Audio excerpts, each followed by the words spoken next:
Coffee குடித்த டம்ளரை என்னிடமிருந்து வாங்கி கொண்ட என் மனைவி நகராமல் அப்படியே நின்றாள். என்ன என்பது போல என் மனைவி வைதேகியை ஏறெடுத்து பார்த்தேன். உங்கள் பையனும் மருமகளும் நாளை காலையில் ஹனிமூனை முடிச்சுட்டு சிம்லாவில் இருந்து திரும்ப வராங்க. சரி, அதுக்கு என்ன இப்போ என்றேன். அவங்க தங்க ரூம் வேண்டாமா? அந்த ரூமில் தானே உங்கள் அம்மா தங்கியிருக்காங்க. இவ்வளவு நாள் இருந்தது போதும், அவங்கள ஹாலுக்கு ஷிஃப்ட் பண்ண சொல்லுங்க என்றாள். வாஸ்தவந்தான். 30 வருஷத்துக்கு முன்னால் என் தந்தை கட்டிய வீடு. பாத்ரூம் அட்டாச்சுடன் 2 படுக்கை அறைகள், ஹால், அதிலும் பாத்ரூம் வசதி உண்டு. சமையலறை, டைனிங் ரூம், பூஜை அறை என்று விஸ்தாரமாக கட்டப்பட்ட வீடு. இப்போது என் அம்மா தங்கி கொண்டிருக்கும் அறைதான் என் தந்தை உபயோகப்படுத்தியது. நான் இருக்கும் படுக்கையறையை ஆரம்பத்திலிருந்தே பயன்படுத்தி வருகிறேன். எனக்கு திருமணமாகி 5 வருடங்கள் வரை என் தந்தை உயிருடன் இருந்தார். இன்று வரை தன் ரூம் என்று உரிமையுடன் இருந்து வருகிறாள் அம்மா.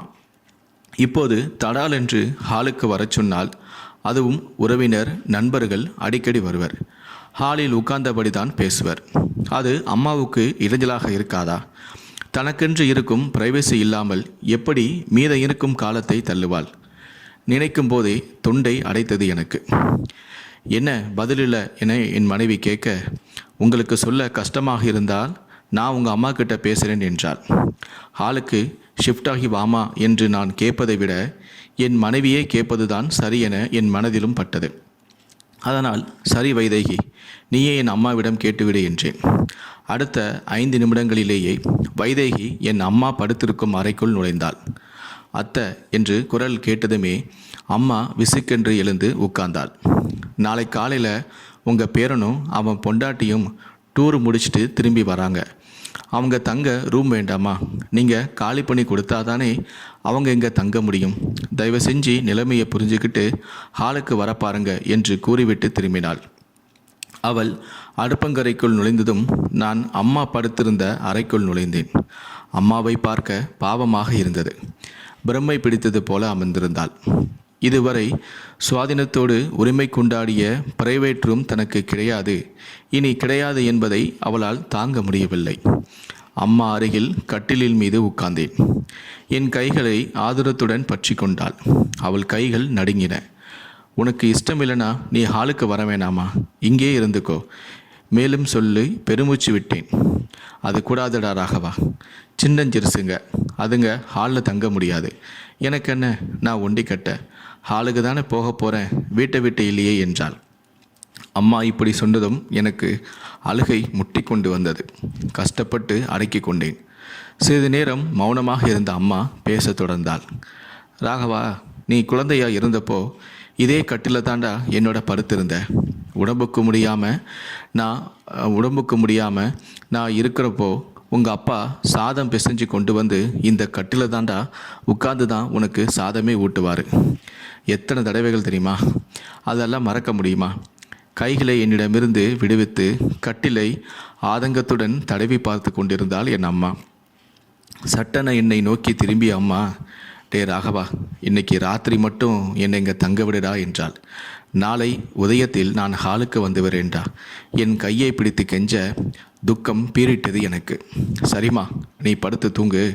இன்னும் கொஞ்ச நேரம் அங்கு நான் தங்கினால் நான் ஓ என்று அழுது விடுவேன் என எண்ணி அம்மாவை படுக்க வைத்துவிட்டு என் அறைக்கு திரும்பினேன்.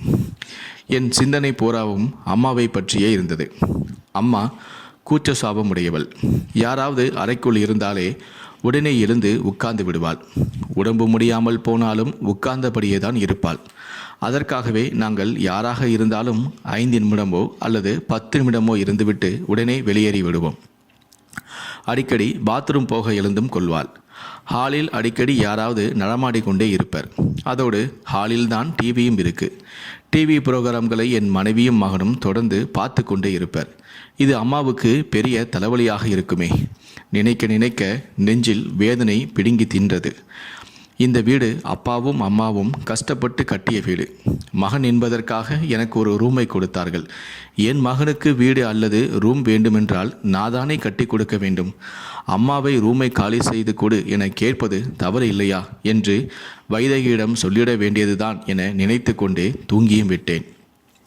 ஆனால் மறுநாள் காலை அம்மா இதற்கொரு விடை கொடுத்தாள். ஆம், அம்மா நள்ளிரவே இறந்து விட்டாள். ஹாலில் இருந்து கொண்டு தான் அவஸ்தைப்பட்டு அதனால் பிறருக்கும் கஷ்டம் கொடுப்பதை விரும்பாமல் போய் சேர்ந்து விட்டாள். அம்மாவின் காரியங்கள் நடந்து முடிந்தன.